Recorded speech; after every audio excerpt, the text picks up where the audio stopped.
What's going on, Not Move Nation? Welcome to the Not Move podcast. Today's November 4th at 3:39 p.m. Eastern Time. Going to be breaking down the NBA games for tonight. We have 6 games on. First off, just want to give a special thanks to the sponsors: BetUS, MyBookie.ag, Walmart.com, Open Goal, and the MLB and NFL Pro Shops. Thank you guys. And then obviously, thank you to the supporters, subscribers, followers. We really appreciate you guys here at the Not Move podcast. Also, I mentioned on previous shows that I'm not a big fan of the parlays, but I know a guy that is. Southgate's parlays, $15 per day, $49.99 a week. You can get access to those if you click that link up there. It should take you to that information. I hear he's pretty good. I personally haven't tried anything out, but yeah, I hear he's good. So that option is available for you guys in case you're interested in that or don't have time to tune into shows or anything like that.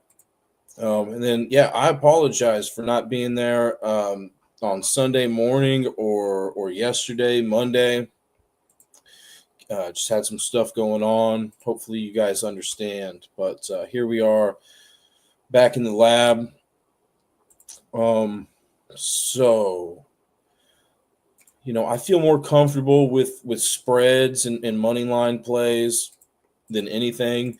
Although, I will talk about player props. I'm going to have to lean towards Toronto Raptors -3.5 today. I'll lean towards the Orlando Magic -3.5.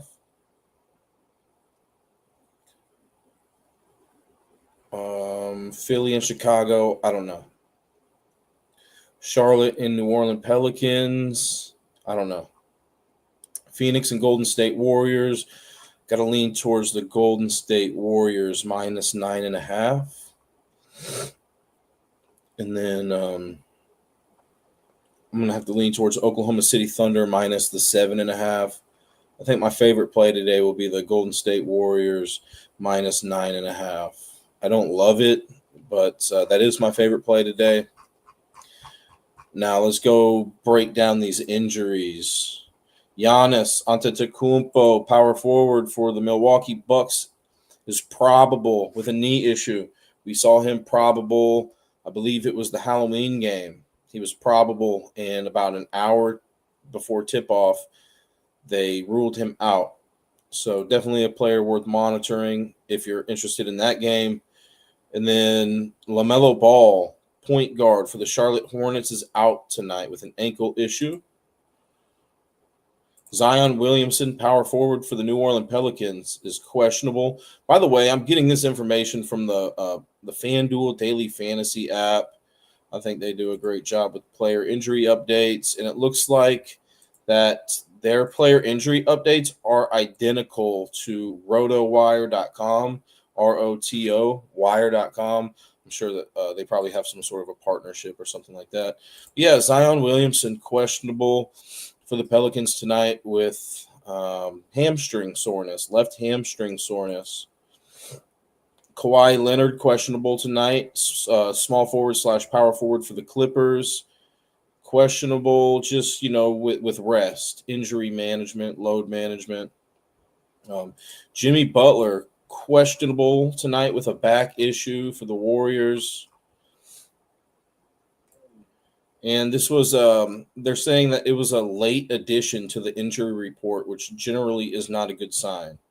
So, looks like Jimmy Butler is in jeopardy of missing this game. Jalen Williams, Jalen. There are 2 Jalen Williams for the Oklahoma City Thunder. Jalen Williams, small forward / power forward, is out tonight with a wrist issue. Looks like he'll be reevaluated in about 10 days or so.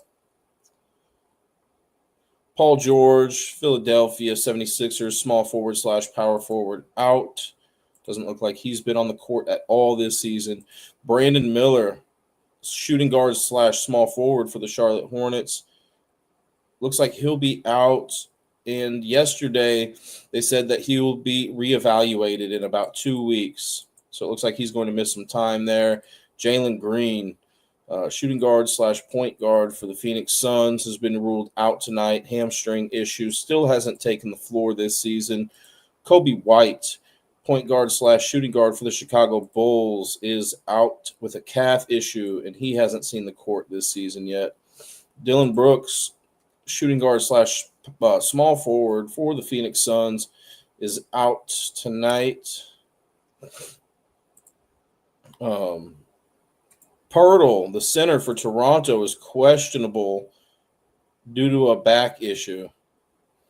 A.J. Mitchell, point guard / shooting guard for the Oklahoma City Thunder, is questionable with a lower body issue, but he did participate in morning shoot-around, which is typically a good sign for a player to participate in the game that day. Dosunmu, shooting guard for the Chicago Bulls, questionable with a quadriceps issue, but he did participate in the shoot-around this morning, which is a good sign. Bradley Beal, questionable due to rest. The shooting guard / small forward for the Los Angeles Clippers. They're thinking about resting him and Kawhi tonight. And then Ryan Dunn, probable. Small forward / power forward for the Phoenix Suns with a knee issue. He is probable. Misi, center for the New Orleans Pelicans, is questionable with an illness tonight. Dort, shooting guard / small forward for the Oklahoma City Thunder, questionable with an illness, but did participate in the shoot-around this morning.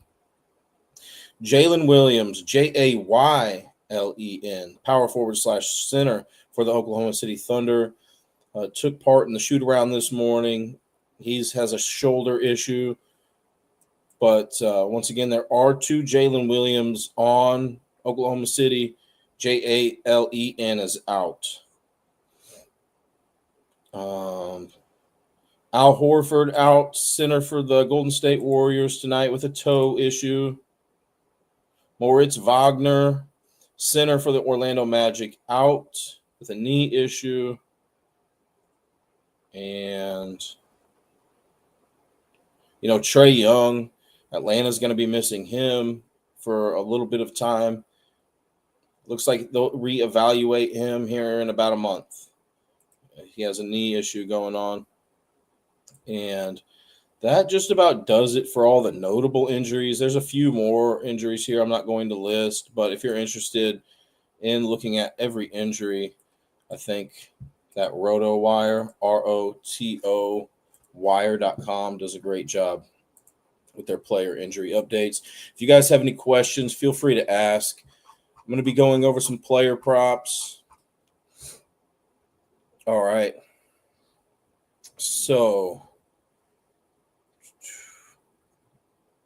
let's start. I'm going to try to start with something fun here. Personally, something that I like, I told you guys that, one of my favorite plays today, if not my favorite play, is going to be the Golden State Warriors minus the 9.5. Jimmy Butler is questionable, as I mentioned in the injury report. But, Steph Curry, he needs 42 points tonight to move into 23rd place on the all-time points leaders list. He would pass Alex English if he scored 42 or more points tonight. And then Draymond Green needs 9 assists to reach the 5,000 career assists milestone. I want to see if these guys have any chance of doing that tonight. Now, with Jimmy Butler being questionable and being a late addition to the injury report, if he is ultimately ruled out, one would think that Curry may see a little bit more usage. He may be asked to, score a little bit more tonight. So in that regard, I like it. Let's go see what Curry's points are listed at. I'm not going to, necessarily look to see if he's going to get 42 plus. I mean, we can glance at it, but um, let's check out the over under 26.5 points. Over under 26.5 points for Chef Curry tonight, Stephen Curry. All right, so let's go look at the Warriors' usage rate, which dictates pretty much how much a player means to that team's offense. So it's at 33% right now, according to statmuse.com. And I've mentioned in the past that statmuse.com and NBA.com, sometimes they have two different numbers, but they're relatively close to each other. I like to use StatMuse just because I like their layout. 33% usage rate. And if Jimmy goes out tonight, if he's ultimately ruled out, he's the next leader in usage rate for this team. So, and there's a pretty big separation already as it is between Steph Curry and Jimmy Butler. Sometimes we go across teams. One that comes to mind is probably the Orlando Magic, where they have like two or three guys that really, there may be one guy, Banchero, that leads the team in usage rate, but the other guys that are below him are pretty close. They spread the ball pretty well. Well, Curry is by far the front runner in usage rate for this Warriors team. And if Jimmy Butler is ruled out tonight, I do expect that usage to go up. Another beneficiary, I would think, that would be for the Warriors would be guys like Kuminga, Podziemski, maybe, some of the bench guys too, Moody, Healed. So if you're interested in those guys, if Butler's ruled out, I would give them an uptick. And then we can go look at Curry's statistics this season. Is his points per 40 minutes trending up? Yes. It's actually, as of right now, I know the Warriors have only played 7 games. But so far, Steph Curry's points per 40 minutes is higher this season than it's been in his last 4 previous seasons. So that's good. And, with Jimmy possibly being out tonight, that could be beneficial. So it's trending up and is higher than the previous 4 seasons. I do want to mention that Phoenix ranks 26. Before I got on the air, Phoenix ranked 26th in fast break points allowed per game. So what I like to do is look at, for that information, teamrankings.com. And sometimes they don't update the statistics before I start the show. So sometimes, you may hear me say slightly inaccurate statistics. And that would be a reason why, if I did research before the show. I've been trying to do more research during the show. All right. So the data is fresh, but yeah, Phoenix, once again, they rank 26 in fast break points allowed per game. So they are bad at that category. Stephen Curry ranks first on the Golden State Warriors and 39th best in the NBA in fast break points per game. So I think that is beneficial for Curry tonight. I also want to see how many points per game the Phoenix Suns are allowing to point guards. That should be that's what Curry is projected to be tonight, that starting point guard for the Warriors. And Phoenix, they rank 3rd, 6th, 9th, 12th, 13th worst, so slightly below average. Ranks 13th worst in points per game allowed to point guards. And I specifically want to filter, and I'm finding that information from fantasypros.com. And I want to specifically zone in on how good or not good are they at defending against that 3-point ball against point guards, because that's one of Steph Curry's biggest weapons. Now, Phoenix as a team, when I looked before the show, ranked 11th best in 3-point field goals allowed per game, which is pretty good. But they have been vulnerable to that point guard position. They've allowed the 6th most 3-point field goals made per game to point guards. Phoenix has allowed the 6th most 3-point field goals made per game to point guards. So I think that's beneficial for Curry possibly going over that line tonight. And let's go check some history between Curry versus Devin Booker, head-to-head statistics here. And if I look up Curry versus the Suns, it should be, it could be identical, but I'm going to just zone in a little bit more here and see how many times has he had 27 or more points against Devin Booker within the last 10 games. 0 for his last 3. 1 out of 4, 1 out of 5, 1 out of 6, 2 out of 7, 2 out of 8, 3 out of 9, 3 out of 10. Only 3 out of 10. But 3 out of 10 games against Booker, he's gone over. But with Jimmy Butler possibly being out tonight, one has to wonder if Curry has gotten that usage like he's going to get tonight in some of those games. Probably not. But let's say that whether or not Butler does play, what about 25 plus points? Because I know some people like to tease that line down, maybe go 25 plus for Curry. He's gone over that in the last 1 out of 3, 2 out of 4, 2 out of 5, 2 out of 6, 3 out of 7, 3 out of 8, 4 out of 9, 4 out of 10. So that doesn't do a whole lot, just teasing it down to 25. So, but it does, he has gone over the 25. He has scored 25 plus in 4 out of 10 compared to the 27 plus in 3 out of 10 of his last 10 games against Devin Booker. Also,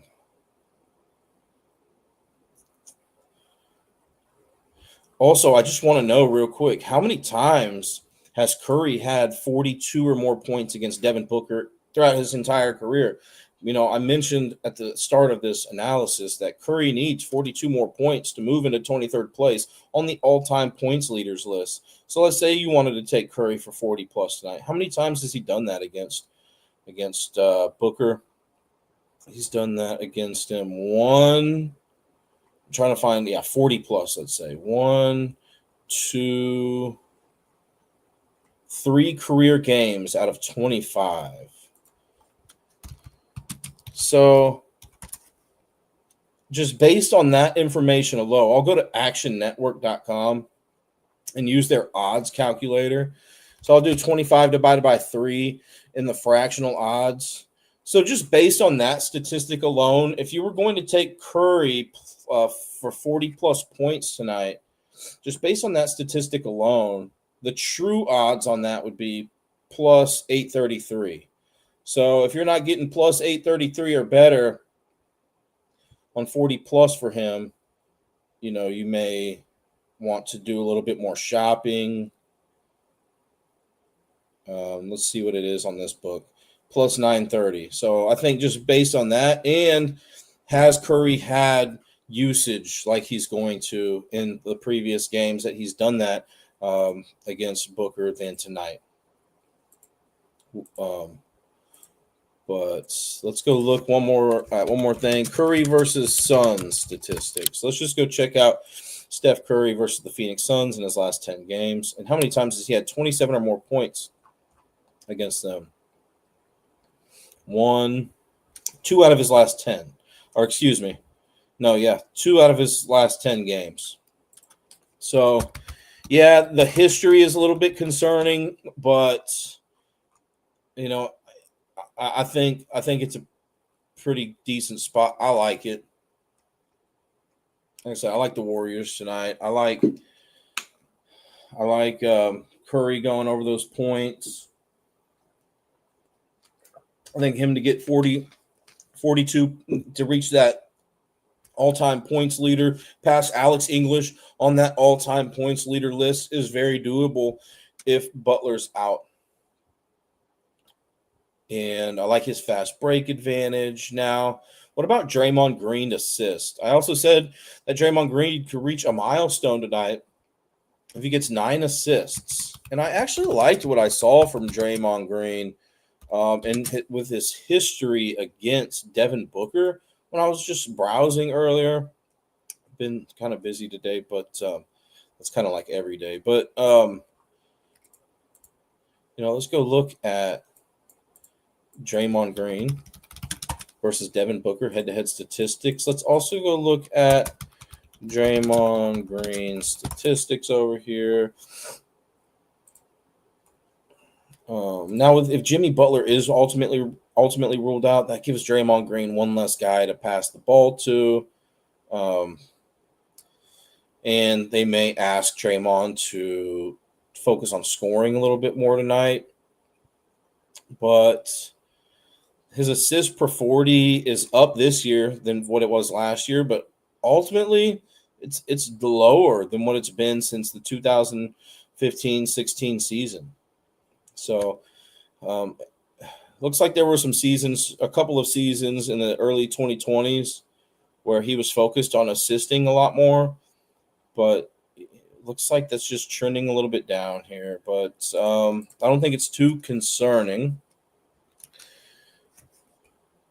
By the way, what are his assists at? Asking for 9 assists is a lot. It's doable, but his line for assists is at 5.5. So, let's go look at Draymond Green versus Booker. Draymond Green does have a 15-9 career record against Devin Booker. How many times has Draymond Green, had 6+ assists in his last few games against Booker? 1 out of 2, 2 out of 3, 2 out of 4, 2 out of 5, 3 out of 6, 3 out of 7, 4 out of 8, 5 out of 9, 5 out of 10, 6 out of 11, 7 out of 12. So really 5 out of 10 against Booker. He's gone over that line.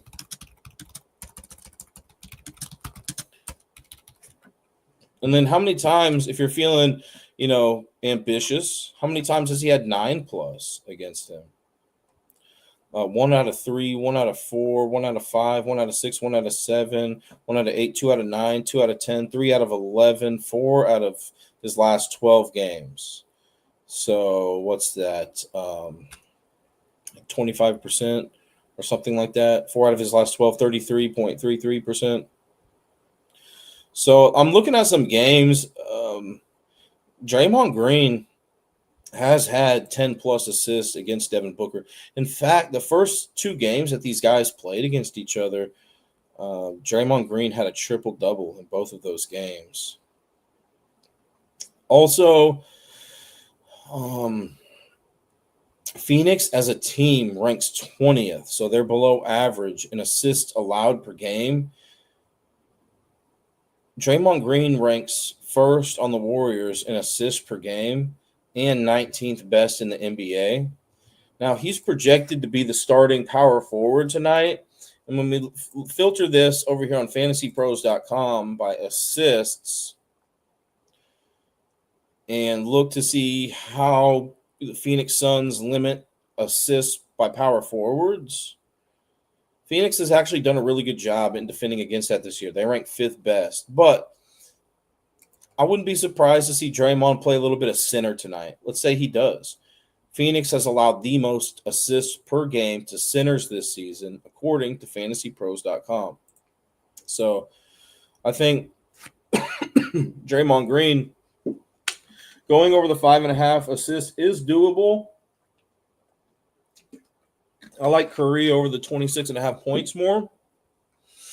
And if you're feeling ambitious, once again, Curry needs 42 points to move into 23rd place on the all-time points leaders list, and Draymond Green needs 9 assists to reach the 5,000 career assist milestone.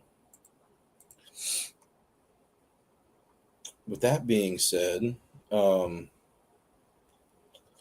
said Kuminga could be a guy tonight worth targeting. I'm not going to look into all of his player props, but if you're looking for points for Kuminga, he is the best player on this Golden State team in points in the paint. He ranks 36th best in the NBA. Phoenix is below average at defending points in the paint per game. And Kuminga actually pulls in the most rebounds per game for this team. Phoenix is slightly below average in defending against rebounds as a team this season. And, Kuminga, I kind of do want to look at his points, but I'm not going to for time's sake.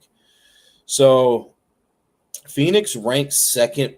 They allow the second most points per game to small forwards this season. And that's what Kuminga is projected to play tonight, that small forward.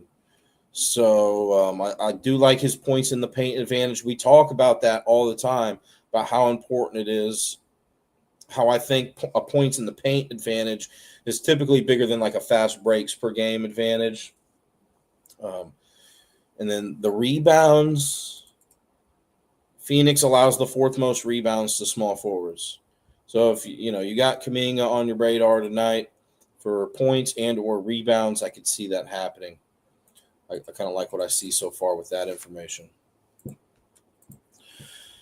So I think we need to talk about Devin Booker, right? I mean, with Dillon Brooks being out and Jalen Green being out, Bradley Beal being questionable, because they're thinking about resting, or excuse me, that's Bradley Beal. I'm still with he's with the Clippers now, guys. My bad. I just know him as a Phoenix Sun. But yeah, let's go take a look real quick at Dillon Brooks and Jalen Green. Scratch the Bradley Beal, but Bradley Beal is questionable tonight for the Clippers. But I think Devin Booker is somebody that we have to talk about. He could see a lot of usage tonight with those Jalen Green and Dillon Brooks potentially being out. Phoenix Suns player usage rate this season. That's what I'll type in the search engine. And, I mean, with those guys being out, I think it's really going to be Booker carrying the offensive workload with Grayson Allen, Gillespie, Mark Williams. But, I mean, really Devin Booker. I'm going to guess his points are at – I like to try to guess what player points are listed at, but with that usage rate or with these players being out tonight, I wouldn't be surprised to see, Booker at like 30 and a half. Let's go take a look.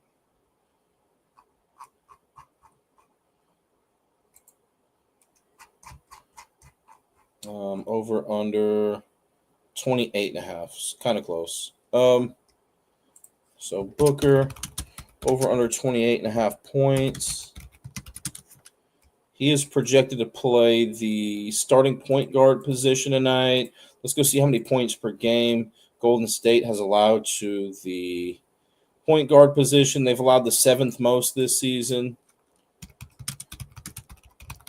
The 7th most points per game to point guards this season. I kind of know Devin Booker to be pretty decent at 3-pointers. How does Golden State defend against 3-point field goals to the point guard position? They've allowed the 4th fewest, so that's not good for Booker. 4th fewest 3-point field goals made per game to point guards. And then let's go look at the Devin Booker. Since I already have it up, I'm just going to look at Devin Booker versus Draymond Green. How many times in the past 10 games has Booker had 29 or more points against Draymond Green? 2 out of his last 4 games, 3 out of 5, 3 out of 6, 4 out of 7, 4 out of 8, 4 out of 9, 4 out of 10. He's gone over in his last 4 out of 10 games against Green. One has to wonder, has he seen usage like this in those games against Draymond Green? And, let's go look at Booker's just overall statistics here.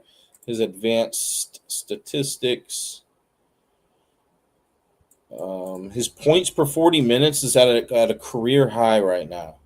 I know we've only played a handful of games or so, but he's never scored this many points per 40 minutes throughout his entire career. His assists per 40 minutes is also at an all-time high. If you were thinking about assists for Booker, but Golden State has done a good job as a team in preventing assists. And then to the point guard position specifically, it looks like Golden State's about average. But I mean, I feel like Booker's been like off a little bit lately. Am I wrong here? I mean, 10 for 19, 5 for 10, 10 for 16. So maybe I am 10 for 26. Maybe this was the game I was really expecting a lot from Booker that he didn't get it done against Memphis. But it looks like he's been pretty solid. I mean, 10 out of 15 in his last game, 13 out of 23, 10 out of 26, 11 out of 26. Those could have been a little bit better. But, yeah, I think overall he's putting up shots, man. And this season alone, I mean, how many times has he had 29 or more points? Looks like 1, 2, 3, 4, 5 games out of 7. 5 out of 7, is that right? So, I mean, yeah, I would lean towards him having to go over that again tonight. Now, there is that blowout potential. I believe Golden State's favored by 9.5. Let's say Golden State's up by 20 points or Phoenix is up by 20 points. I mean, a blowout potential could happen either way, but typically, like, the bigger the spread is, I feel like the more likely it is that there is a blowout in the game, and I believe this was one of the bigger spreads of the day, if not the biggest. Let me check here. Yeah, it is the biggest of the day. It's actually matched with Oklahoma City's now. So, I mean, yeah, there's blowout potential. But I think those are 3 props. Definitely worth considering. My favorite one's going to be the Curry over 26.5 points, followed up with Draymond Green over the 5.5 assists, and then Booker over the 28.5 points. Also, I do want to mention that Booker ranks first on the Phoenix Suns in points in the paint per game. Golden State ranks 22nd as a team in points in the paint allowed per game. So I think Booker does have a points in the paint advantage in this one. Excuse me. And I think the only thing I'm really concerned about with the Booker points is the fact that Golden State has done a good job in limiting those point guard 3-point field goals made per game this season. They rank 4th best. So, but other than that, he can get it done a lot of different ways. But if you're looking for, points in the paint, guys that I got listed in this one, Booker ranks first on Phoenix, and then Mark Williams ranks second. If you like Mark Williams points, you got that going for you. And then for the Warriors, Kuminga, I've already mentioned, ranks first in points in the paint per game on the Warriors, and then Jimmy Butler, who is questionable. And then assists, I already mentioned Draymond Green's the first best on this Warriors team, and then it's Butler and then Curry. And then rebounds, I give Kuminga advantage. And I'm just really looking to see where Phoenix is vulnerable or Golden State and who could take advantage of that vulnerability. So, Phoenix, they rank 18th in rebounds allowed per game. So not terrible, but they are below average. And Kuminga ranks first on this team, ranks 36th best in the NBA in rebounds per game. And, I did mention that Phoenix has allowed the 4th most rebounds per game to small forwards, which is what Kuminga is projected to play tonight. All right. So now we're going to look at, if you guys have any questions about that game or any other games, feel free to ask. So Oklahoma City at the Clippers. I'm kind of going backwards here. I'm trying to start with these later games first. Usually I do the earlier games first, but the later games seem a little bit more, excuse me, intriguing. Kawhi Leonard questionable tonight for the Clippers with rest. Already mentioned that. Jalen Williams out. I've already mentioned all the injuries that I was looking at in this one, but a couple of props that I was kind of maybe interested in was Zubac rebounds. I'm trying to mix it up with you guys here instead of just focusing on solely points or assists or rebounds. But let's go see what his line is on the rebounds.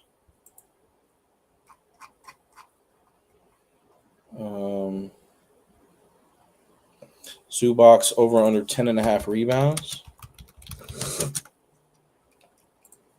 Is Zubac's rebounds per 40 minutes higher this season than it has been throughout previous seasons that he's played? Is he focused in on rebounding a lot? No, it's actually at the second lowest rebounds per 40 minutes of his career, which is a concern. So, rebounds second lowest per 40 minutes in his career. Now, we've only played a few games, so maybe he gets a lot of rebounds tonight to boost that number up. And I think he's in a good spot, considering that he's going up against Oklahoma City, who ranks 25th in rebounds allowed per game. Now, to that center position specifically, Oklahoma City has allowed the 12th most to centers this season. OKC has allowed the 12th most to centers this season. The rebounds. And then I want to go check out Zubac versus Clippers statistics. Or not against Clippers. You know who I'm talking about. Thunder. And see how many times he's gone over that in his last few games or so. So he's had 11 or more in his last 3 games against Oklahoma City. 14, 12, and 12. So 3 out of 3, 3 out of 4, 3 out of 5, 3 out of 6, 4 out of 7, 5 out of 8, 6 out of 9, 6 out of 10. 6 out of his last 10 games, he's gone over against the Thunder.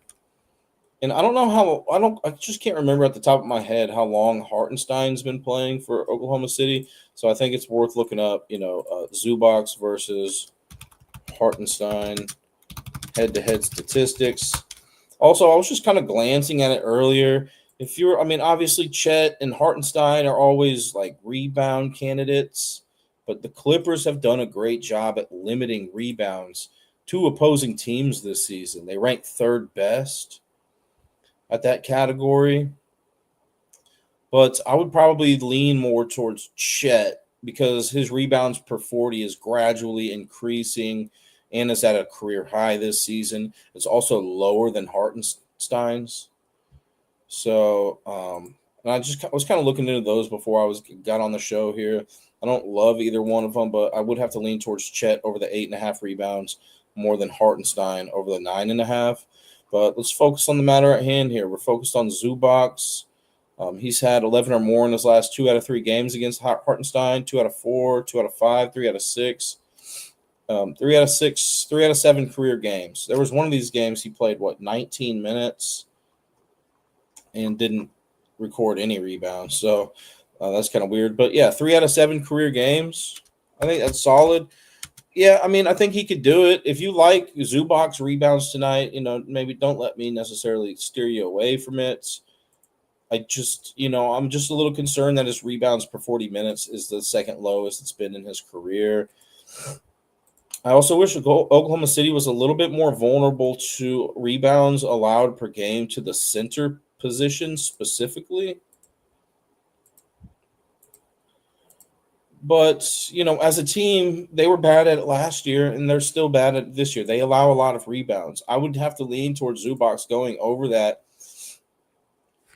that rebound line. But I did like the other props that we talked about in the Golden State game more. But all the props that I talk about all of them are not going to win. All of them are not going to lose. Well, hopefully not. But, hopefully I'm getting you some information that ultimately I want you guys, or hope that you guys make your own decisions, instead of just blindly tailing what I'm talking about. Or maybe hopefully, maybe you came into the show and you're like, I like these props. I just want to check to see if he mentions them. Then I mention it and you're like, okay, cool. Yeah, I'm going to rock with that.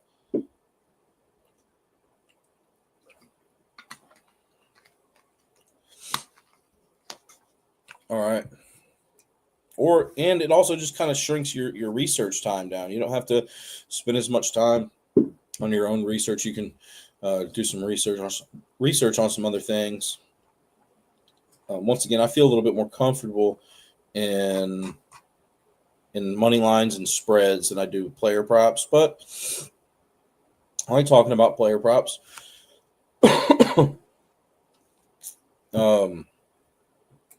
I mentioned Kawhi is questionable tonight. I also want to talk about, SGA points and all that stuff.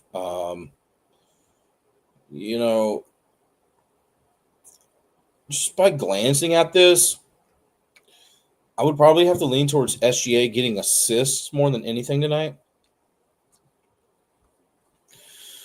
There were some games earlier this year where I saw SGA. He's good at like pretty much everything, right? Free throws and points in the paint. And I've seen him have some big points in the paint advantages this season. And he can really impose his will on any defense, any player. But, statistically, the Clippers have been good at limiting points in the paint this season. They rank 8th best. Where the Clippers have been below average is the assists allowed per game. And SGA ranks first on the Oklahoma City Thunder in assists per game and 21st best in the NBA in assists per game.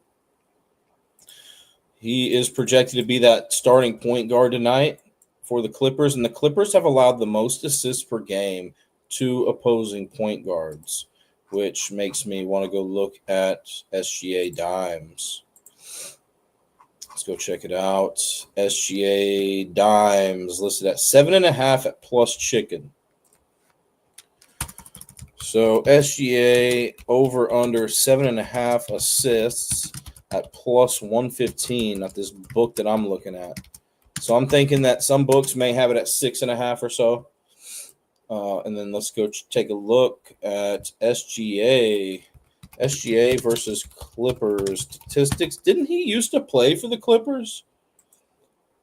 And it makes me wonder, like, is there some sort of a revenge aspect to this?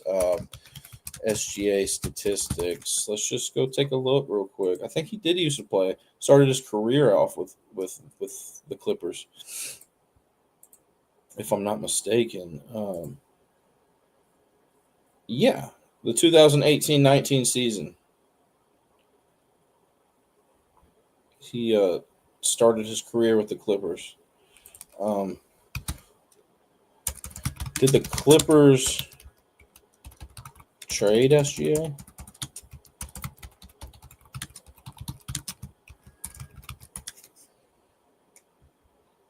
Yeah, the Clippers traded SGA. So there could be an extra chip on his shoulders tonight. Now, it's been quite some time, but anyways, SGA has gone over the 7.5 assists in his last 5 games against the Clippers.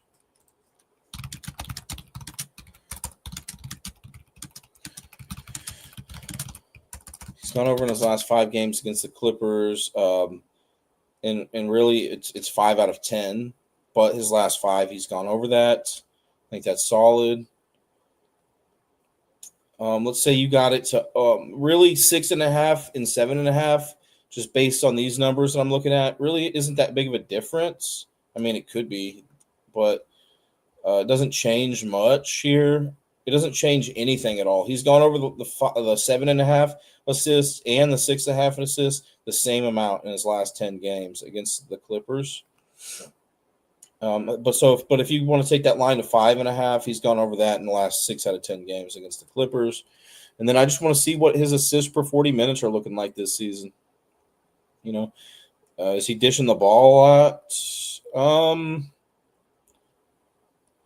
It really looks like he's just focused on scoring per usual. But his assists per 40 minutes are a little lower this season so far than the previous 2 years.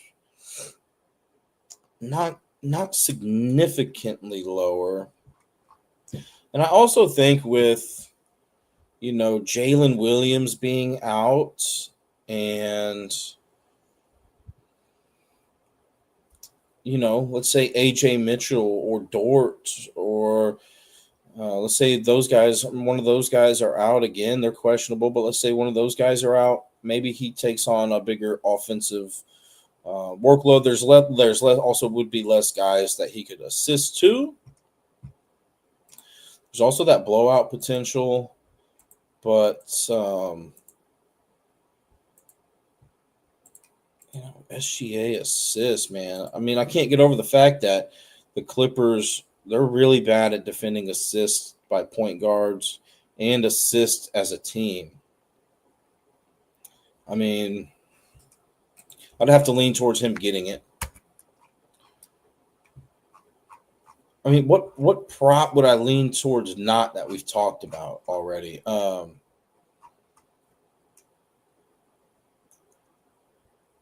don't know.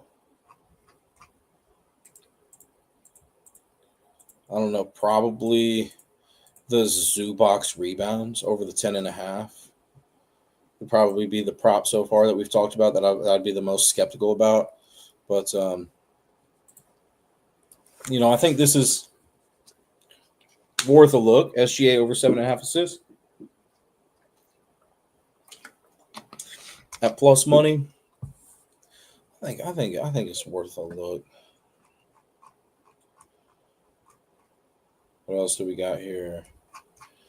Obviously, we can talk about SGA points a little bit. I did mention that he's been focused a little bit more on scoring points this season than really every other season that he's played in besides last year. I think part of that may just be because the shots aren't falling for him. I'm not quite sure, but let's go look what his point total's at. It's something always worth looking at. The SGA points. SGA over under 30.5. Now there is that blowout potential in this game too. Over under 9, or not over under, but the spread's 9.5. But SGA over under 30.5 points. Let's go see how the Clippers have defended against the point guard position this season. In regards to points per game allowed, they've allowed the 9th fewest. Black has allowed the 9th fewest points per game to point guards this season. How many times in his previous few games has he gone over this line? 31 or more points is what we're looking for. 1 out of his last 4, 2 out of 5, 2 out of 6, 3 out of 7, 3 out of 8, 4 out of 9, 4 out of his last 10 games. Gone over that line. I also mentioned that I don't really see that. I mean, yes, SGA can oppose his will on any team in the league. And I think with, Jalen Williams being out, that is beneficial for SGA to score points. And I think like I said earlier, if AJ Mitchell, specifically AJ Mitchell, is ultimately ruled out, I think you could see it'd be pretty much the SGA show. But let's go look at real quick Oklahoma City Thunder usage rate. If I'm not mistaken, AJ Mitchell is up there in usage. Yeah, he's He ranks second on the team in usage rate. SGA is at a 34.5% according to statmuse.com right now. Then it's AJ Mitchell at 26.6%. So specifically, if AJ Mitchell's ruled out, I would like the SGA points a little bit more, but he was present at shoot around. And typically when people are present at shoot around, they're more likely to play.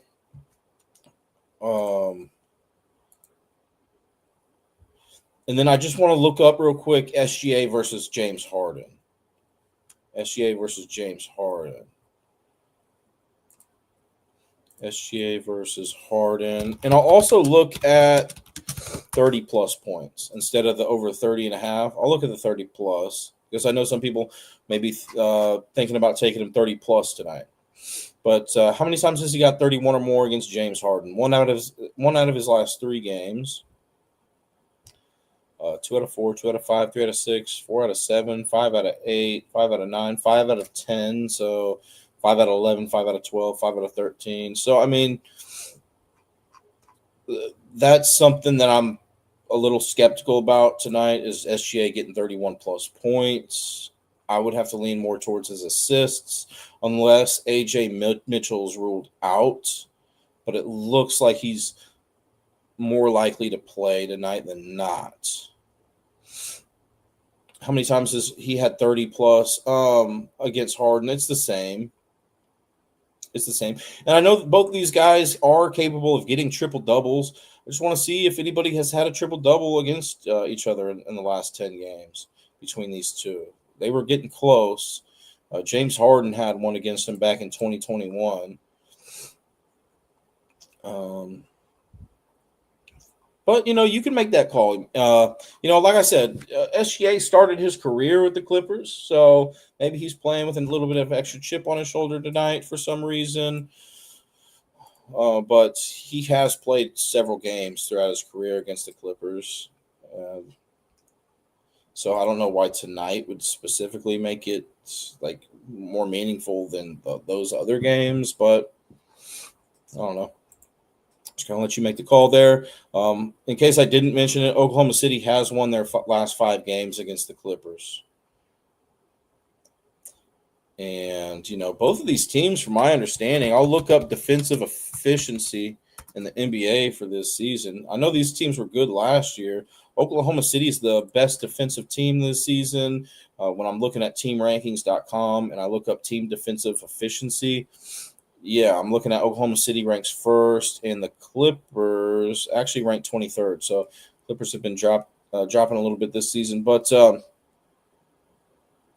really where I like to target Oklahoma City is the rebound game. So, we talked about Zubac's rebounds a little bit. But if I were looking for a prop, the first place I would like to look against the Oklahoma City Thunder would be rebound props for the opposing team. And,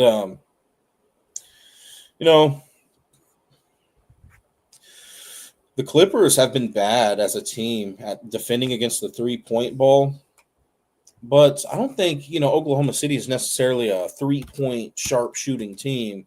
We look at three-point field goals made per game in the NBA. Let's just go see where Oklahoma City ranks. They rank 16th, so they're not terrible. I know Dort was good last year, and it looks like this year it's going to be Aaron Wiggins. So if you're looking to capitalize on that Clippers weak three-point defense, those are a couple guys worth mentioning. To a specific position, the Clippers have allowed the third most three-point field goals to shooting guards this season and small forwards, fourth most to centers. So those would be the positions that they'd be most vulnerable to. Once again, the shooting guard, small forward, and center. James Harden tonight, points per game allowed by Oklahoma City Thunder to point guards this season is they rank best. They rank first best, so not even a spot that I'm going to look to. But I see it all. I see it sometimes. I look and I'm just like, I'm not even going to look at that. But the line could be just like so tempting. It could be so low to where you're just like, okay, I have to take that. But I'm not going to look into it right now just for time purposes, because unless somebody asks. But Oklahoma City has allowed the fewest points per game to point guards, and that's what Harden's projected to play tonight. And Harden is a good 3-point shooter. Oklahoma City has been slightly vulnerable to 3-point field goals made per game by point guards. But let's go see if Oklahoma City is a little bit more vulnerable elsewhere to a different position with the 3-point ball. Really looks like maybe the small forward position, which Kawhi Leonard is questionable to play tonight.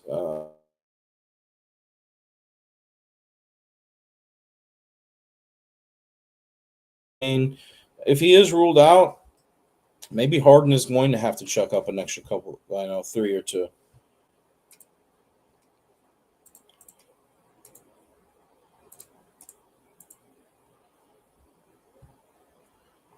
But yeah, Oklahoma City, I think they take care of business in that one.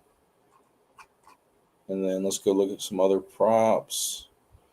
Yeah, but before we leave that game, Oklahoma City's bad at defending against rebounds by opposing teams. I think I mentioned that 5 times already.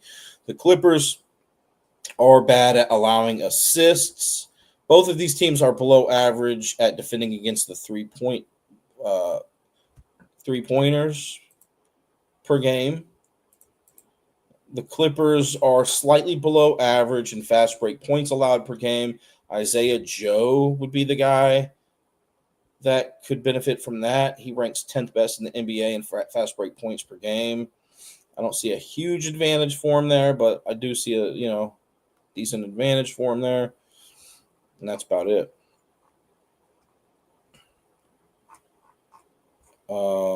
Charlotte and New Orleans Pelicans. We had a lot of players out or questionable in this one. I think we have a better idea of what Charlotte's going to be working with tonight than. Okay, so Zion Williamson looks like he's been ruled out,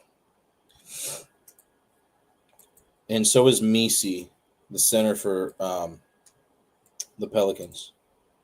This is breaking news to me.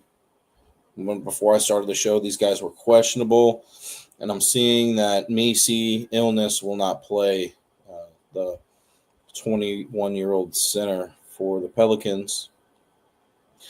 So I'm just reading the breakdown that they have here. Sometimes they're not 100% accurate on who's going to benefit from absences, but what they're saying is that the Pelicans could turn to Kevon Looney, DeAndre Jordan, and Derek Queen.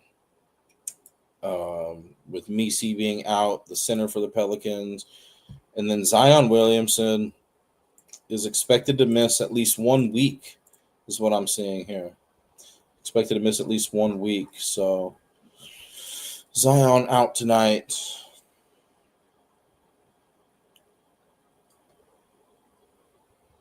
So let's go look real quick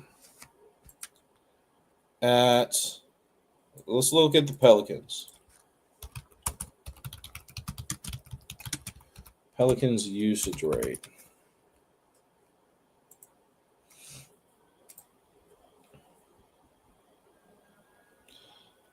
Hunter Dickinson actually leads this team in usage rate for you KU Jayhawks fans, but he's only averaging 5 minutes per game. But yeah, then it's Zion and some other guy that only averages 6 minutes per game. Then it's Jordan Poole. So I would expect Jordan Poole to be the guy to score for the Pelicans.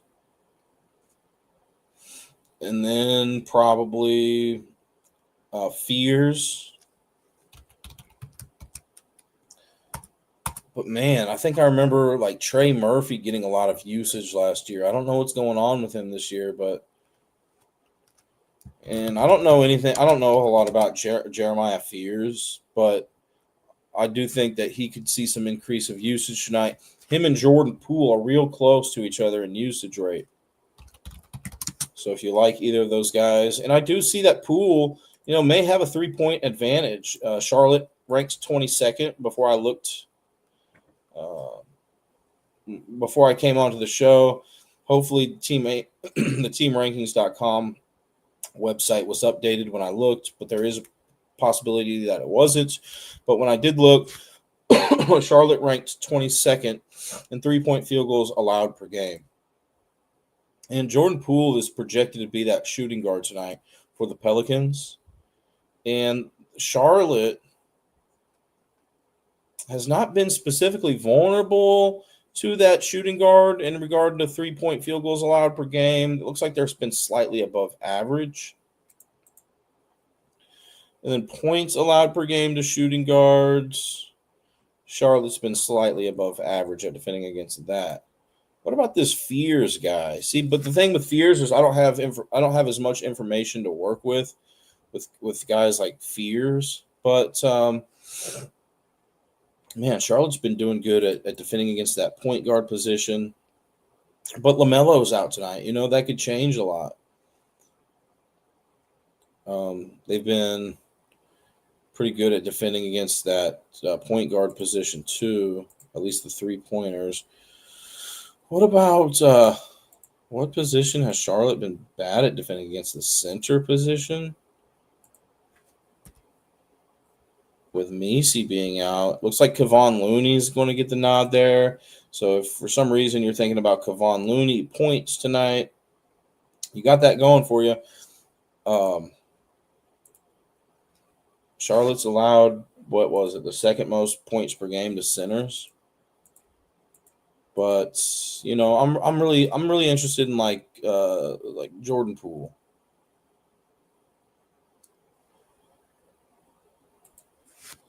So let's go look at what Jordan Poole's over-under is.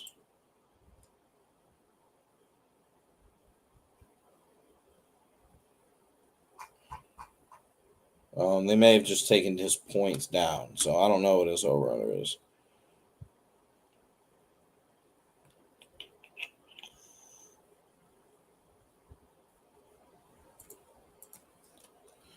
Poole versus Hornet statistics.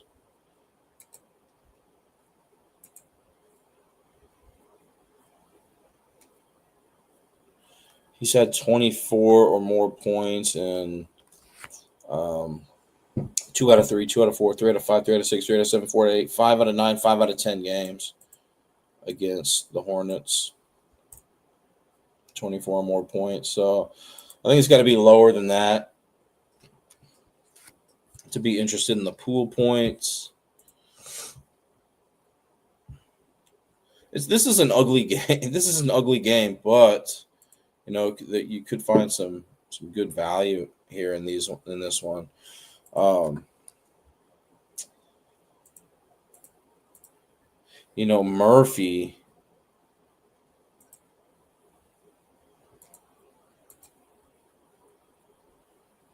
Murphy is projected to be that small forward. Charlotte's slightly below average in defending against that. They're slightly below average. They rank 8th worst at 3-point field goals allowed to small forwards, which is what Murphy's projected to play tonight.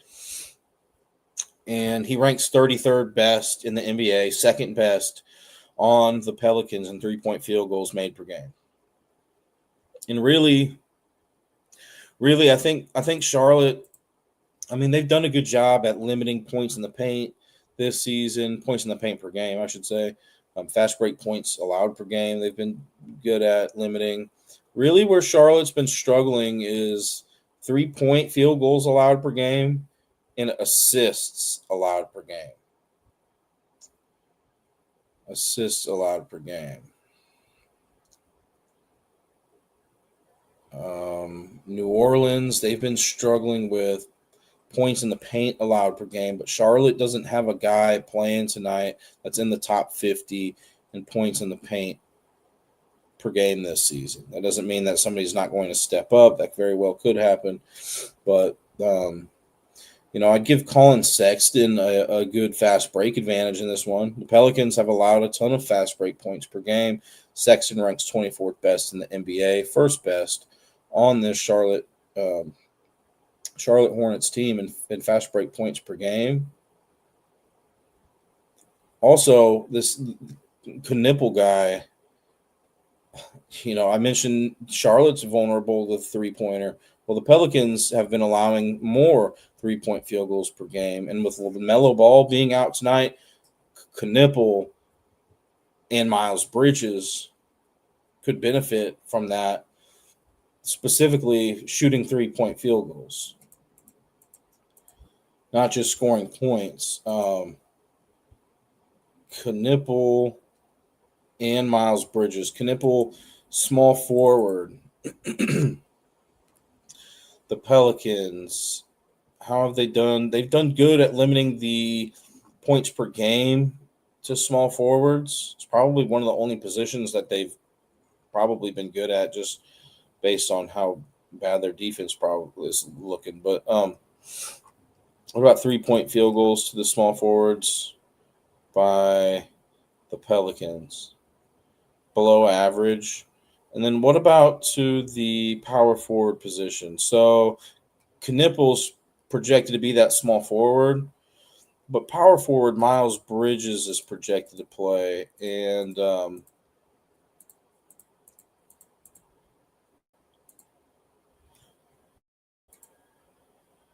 power forward Miles Bridges, points per game, Pelicans have allowed to power forwards the fourth fewest. And then 3-point field goals allowed to power forwards above average. So I'm thinking more of like a Knipple game. I think that could be a sneaky prop. I'm not going to look exactly at what his prop is, but really because he's a rookie.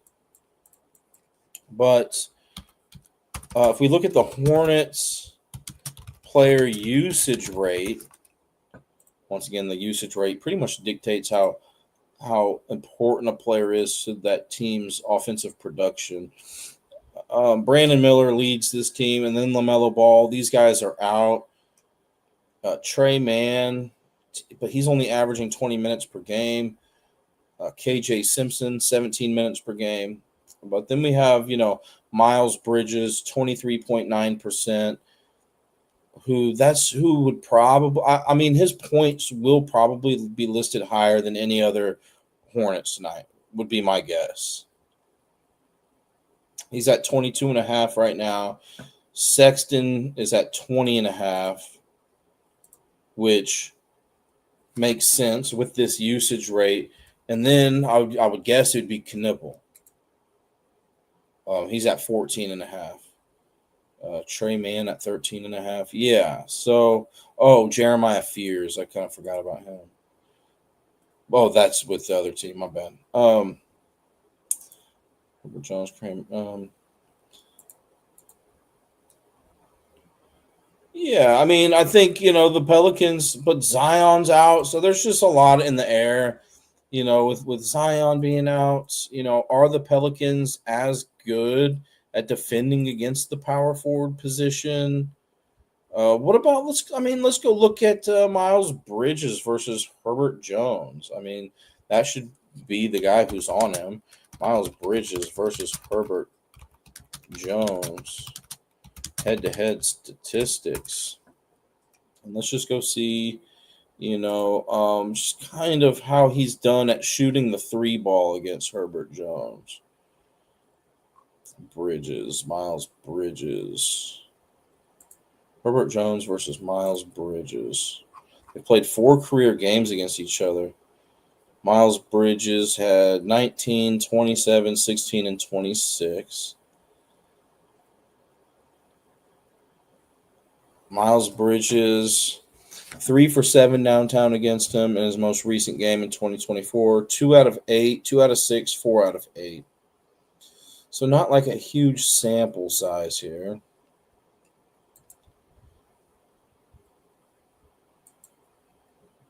But he has gone over that point total in 2 out of 4 career games against Herbert Jones.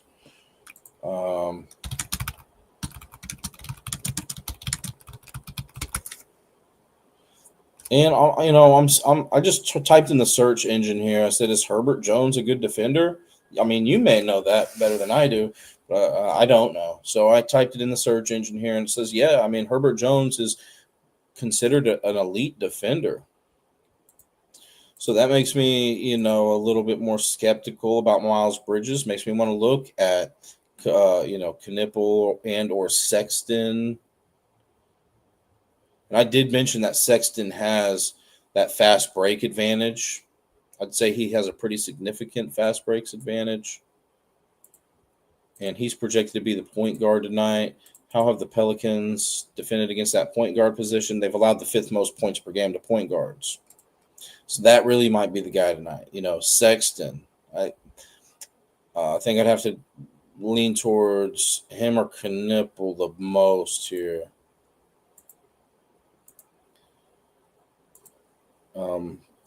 Sexton, I think, could get some assists too.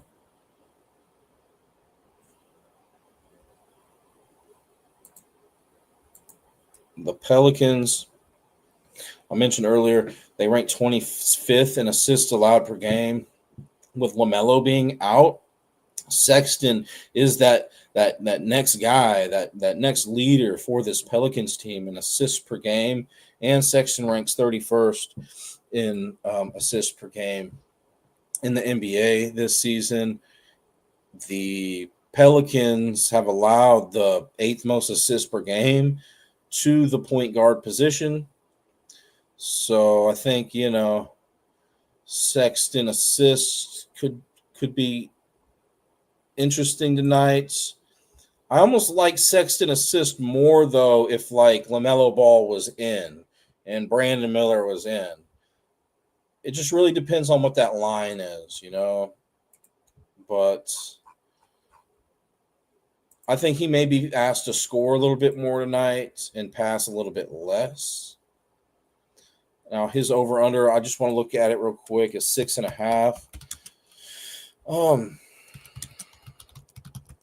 And I don't know if he's really ever had a role like this before that he has this year, but how many times has he had 7 or more assists against the Pelicans throughout his career?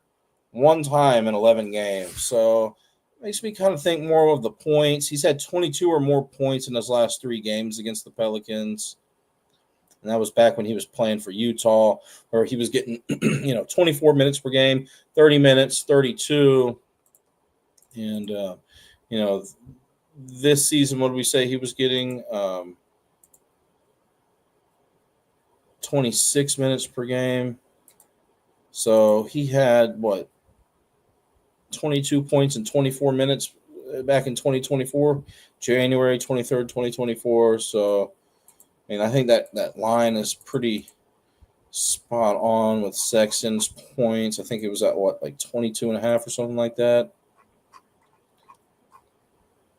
20.5. That's what I'm seeing it at. I think he could get there.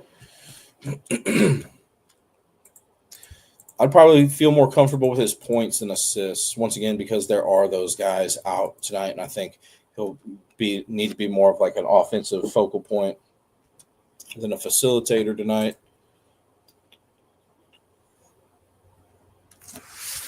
What else do we got going on here? If there are rebound props for Diabate, he plays for the Hornets. You see any rebound props there?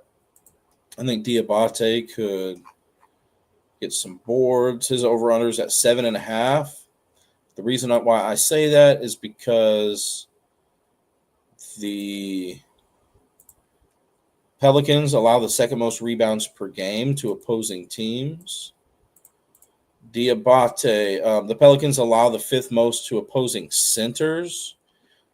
Now, he's not projected to start, but, he should be coming in this game off the bench, and I think it's worth looking into if you're interested in it. And he's like a sneakier player, He's not as well known as some of these other big names that we've been talking about, and it looks like a kind of a sneaky play here, Diabate stats versus Pelicans last 10 games. How many times has he gone over that line? What did we say it was at? Like 7.5? 7.5. He's gone over that in his last 2 out of 4, 2 out of 5, 3 out of 6, 3 out of 7, 3 out of 8, 4 out of 9, 5 out of 10 games. What about if you had it at 7+ assists, rebounds for Diabate? 3 out of 4, 3 out of 5, 4 out of 6, 4 out of 7, 4 out of 8, 5 out of 9, 6 out of 10. If you can get that, if you can drop that line a little bit more. And how many minutes is he averaging per game this season? 20.1. So some of these games, see, he had 17 minutes here, only got 2 rebounds. 17 minutes, 2 rebounds. 19 minutes, 2 rebounds. 19 minutes, 9 rebounds. So it really looks like if he's getting those like 20+ minutes, which he has been averaging this year, he's been going over.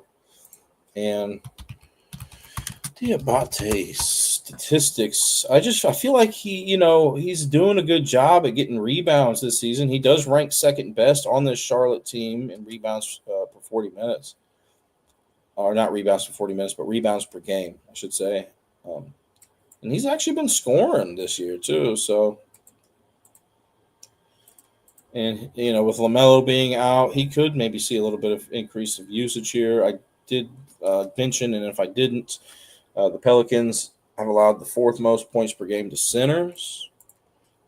I'm not as familiar with like the bench though.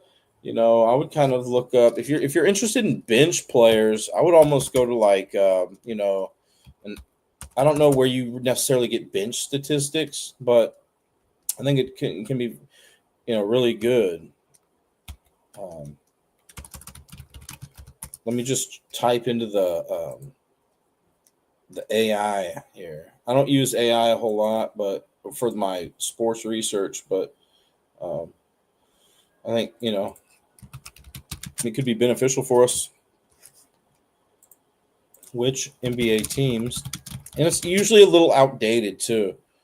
So they'll have data that has happened for the first, like, let's say, like 4 games in the NBA season instead of the 7 that we've already played or so. Which teams have allowed the most bench points per game this season? Which NBA teams have allowed the most bench points per game this season? Let's just go check it out. The Wizards, they're saying here. The Pelicans.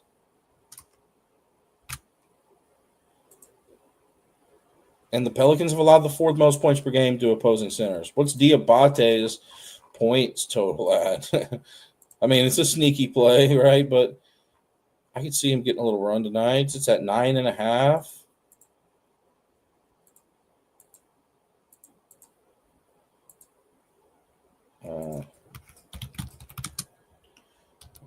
We're probably looking at Diabate statistics a little too in depth here, but how many times has he had 10 or more points against this team? I mean, the last 3 out of 4, 3 out of 5, 4 out of 6, 4 out of 7, 5 out of 8, 6 out of 9, 7 out of 10. That's good. Last 7 out of 10 games. And with the guys being out tonight, I can see him being called on to put a little bit more offensive production on. His points per 40 minutes is at an all-time high. Throughout his career, this is his 4th season. And the Pelicans have allowed the 4th most points per game to opposing centers. According to this AI search query, the Pelicans have allowed the 2nd most points per game to opposing benches. So I think that's worth a look. Diabate, that's where I'm going to be really zoned in on tonight. Is Diabate going to get the 10+ points? I say yes. Yeah, and I don't really know who I lean with in that game. I don't know enough information about that one to really lean either way. Philadelphia and Chicago. I think there's 2 games that we haven't talked about. Maybe 3 here. 3. I'm gonna have to wrap this up somewhat quickly. Let's see. Maxi. I'll just kind of give you guys who I think have an advantage tonight. I think Maxi. It's his birthday, and the Bulls rank 25th in points in the paint allowed per game. So the Bulls are allowing a lot of points in the paint. Maxey is the best points in the paint per game scorer on Philadelphia this season. He does rank 32nd in the NBA in that category. Also, Chicago's allowing a lot of fast break points per game. Maxey ranks 16th best in the NBA in fast break points per game, and he ranks best on this Philadelphia team in fast break points per game. I think, those are 2 good advantages for him tonight, specifically the points in the paint advantage.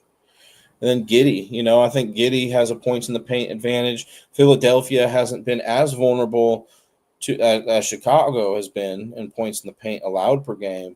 But Giddey does rank 17th in points in the paint per game this season, first best on the Bulls team in points in the paint per game. Philadelphia ranks 16th in points in the paint allowed per game, so slightly below average. Where Philadelphia has really been lacking, and this is where I think Giddey has an extreme advantage, is the fast break points allowed per game. Philadelphia has allowed the most fast break points per game this season, and Giddey ranks 4th best in the entire NBA in fast break points per game. And those would be the 2 players that I would really probably be starting my research with there. I didn't really feel comfortable leaning any way in that one either. And then the Orlando and Atlanta game. Atlanta has won 2 games in a row against Orlando. I do lean towards Orlando in this one.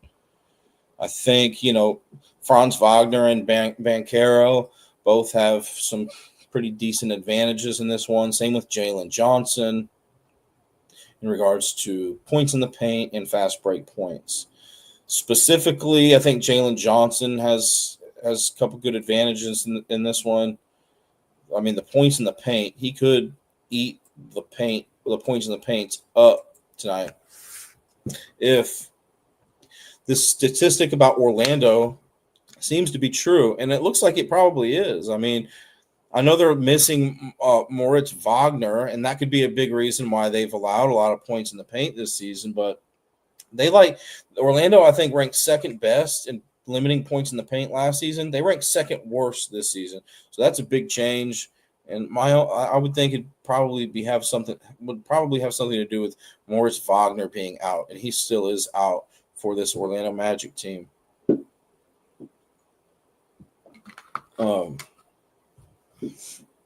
Yeah, I mean, but Jalen Johnson, 3rd best in the NBA, 1st best on this Atlanta Hawk team. Trae Young out.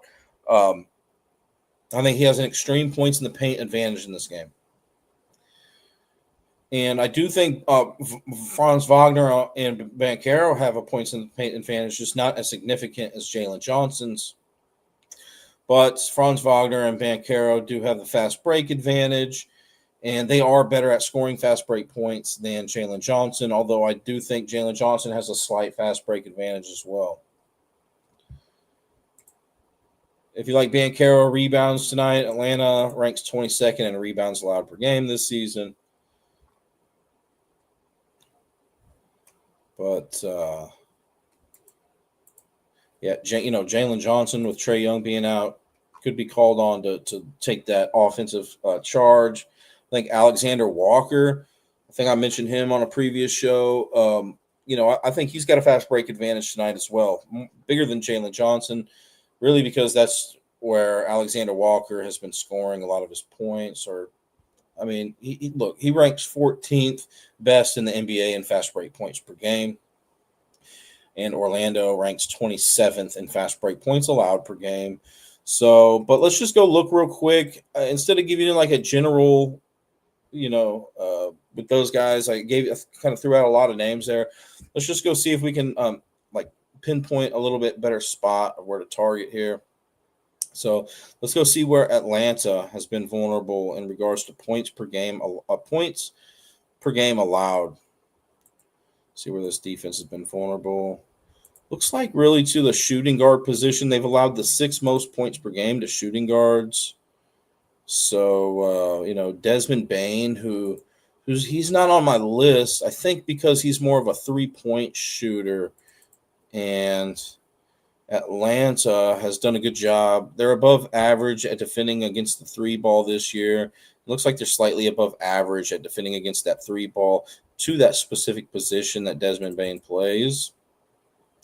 So, I'm seeing maybe that power forward position or small forward position or other vulnerabilities with that Atlanta Hawks defense, which, brings up Franz Wagner and Banchero. And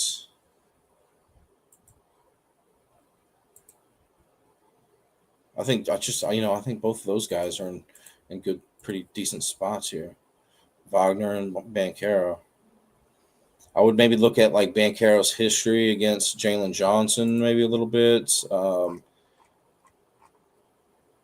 Point totals: Banchero's 24.5, Franz Wagner 21.5. Magic usage rate, player usage rate. It's Banchero ranks first, then Wagner. Banchero versus Jalen Johnson. Head-to-head statistics. How many times has Banchero went over the 24.5, had 25-plus points against Jalen Johnson. 2 out of his last 3 games, 2 out of 4, 2 out of 5, 2 out of 6, 2 out of 7. And then let's just go look at Franz Wagner versus Jalen Johnson. Jalen Johnson. Franz Wagner versus Jalen Johnson. How many times has Franz got the 22 or more points against him? 1 out of 1, 1 out of 3, 1 out of 4, 2 out of 5, 2 out of 6, 2 out of 7, 3 out of 8, 3 out of 9 games. So, I think, what it comes down to for me is Franz Wagner is better at scoring points in the paint than Banchero is. And that's where I do see a leak in the Atlanta defense. So I'm going to have to lean towards Franz Wagner going over his points more than Banchero's. Milwaukee, Toronto. I did mention Giannis is questionable tonight, he's probable. But we had a game recently where he was probable, and about an hour before tip-off, they ultimately ruled him out. So definitely news worth keeping up to date with. But where I see an advantage, Giannis, man, points in the paint. He's the best in the NBA at scoring points in the paint. Toronto ranks 22nd in defending against the points in the paint per game this season. I also think Giannis is, assists may be worth looking at here. I'm just trying to gauge where Toronto is, how many assists that they allowed per game to his position. I mean, both points and assists, they're near the bottom of the league and defending against that. I think, the only prop that I would maybe be looking at for Toronto, just based on what I'm looking at here. Now, you may see that somebody's points are listed at like 6, and even though, Milwaukee's a pretty good defensive team, somebody to get 6+ points or whatever may be the way to go. But Where I'm really just seeing that Milwaukee is vulnerable to is the rebounds per game. They've allowed, looks like the 8th most rebounds per game to opposing teams. Scotty Barnes leads the team in rebounds per game. He's projected to be that power forward tonight. And, Milwaukee's still above average at limiting rebounds to power forwards. So,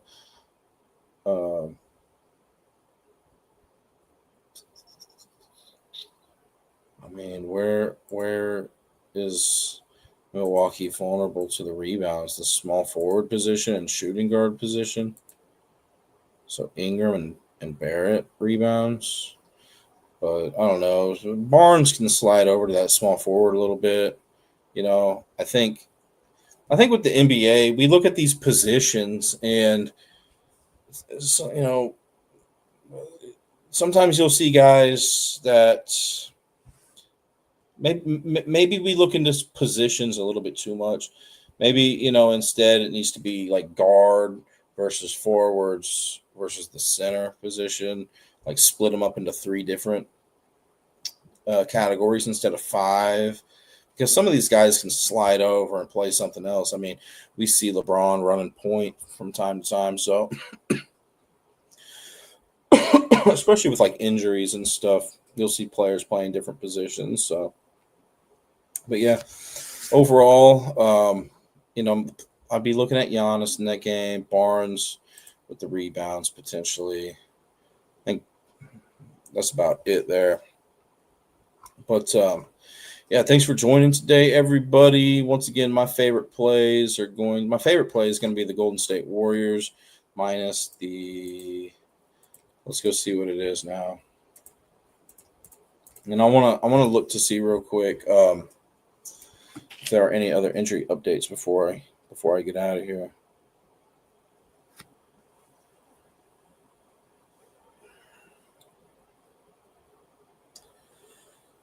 Yeah, Warriors minus 9.5. Be my favorite play today. And like I said, I don't love it, but that's the play that I do like the most today. And then injury updates. Let's just go update the system here. See if we have any more injury updates. I already mentioned Messi, Zion Williamson's out for the Pelicans, LaMelo Ball, Brandon Miller, that's not new, out for Charlotte.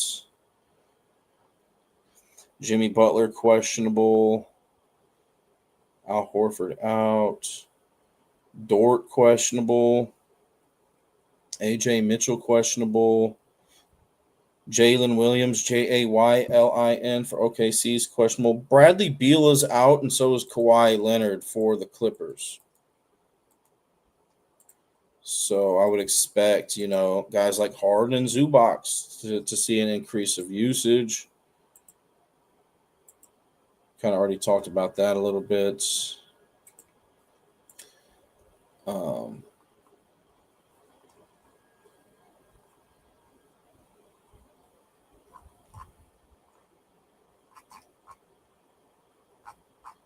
right.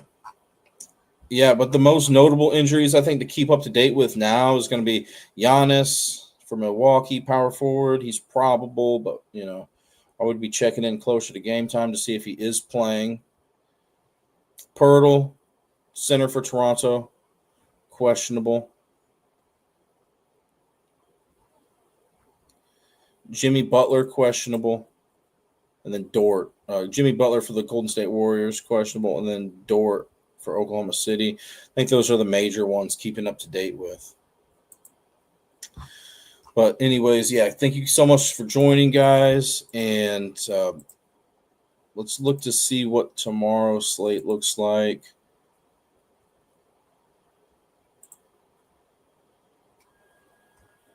Ooh, we got a lot of basketball on tomorrow.